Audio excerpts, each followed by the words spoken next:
शेतकरी मित्रांनो नमस्कार. स्वागत करतो आपल्या एका नवीन व्हिडिओमध्ये. मित्रांनो आजचा जो व्हिडिओचा विषय आहे मित्रांनो, सध्या परिस्थितीमध्ये सगळ्याची तूर पीक हे जवळपास अशा फुलधरणीच्या अवस्थेमध्ये आहे. तर यामध्ये आपल्याला कशाप्रकारे नियोजन करायचं, या ठिकाणी बघू शकता आपण कशाप्रकारे आपले जे तूर पीक आहे हे फुलधारण अवस्थेत आलेली आहे.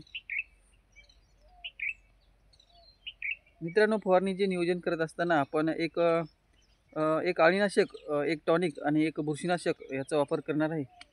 अळीनाशकामध्ये आपण कोणते अळीनाशक वापरायचे व कोणतं वापरायचे नाही. तर मित्रांनो गॅस पॉयझनसारखे अळीनाशक आपल्याला तूर पीक फुलधारणा अवस्थेमध्ये असताना वापरायचे नाही. मित्रांनो फुलगळ होण्याची शक्यता होऊ शकते. तर मित्रांनो आपल्याला अळीनाशकामध्ये इमामॅक्टिन बेन्झाईन असे घटक असणारे कोणत्याही कंपनीचे अळीनाशक आपण घेऊ शकतो.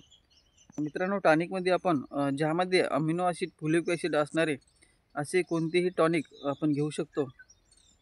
इसाबियन, टाटाभार, ॲम्बिशियन, फंटॅक प्लस असे कोणतेही एक टॉनिक आपण घेऊ शकतो. मित्रांनो बुरशीनाशक कधी घ्यायचं, तर वातावरणामध्ये ढगाळ वातावरण असेल किंवा सकाळच्या टाईमला धुकं पडत असेल तर आपण फवारणीमध्ये एक बुरशीनाशक घेणे गरजेचे आहे. त्या ठिकाणी आपण रोको घेऊ शकतो. मित्रांनो अळीनाशक आपण घेणार आहे 20 लिटरच्या पंपासाठी.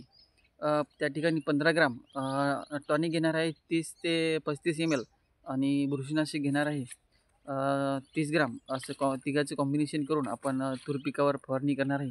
जेणेकरून आपल्या तूर पिकावर जी अळी येणार आहे ते पूर्णपणे कंट्रोलमध्ये येईल आणि जास्तीत जास्त फुलधारणा होऊन आपल्या तूर पिकामध्ये आपल्याला जास्तीत जास्त उत्पादन घेऊ शकेल.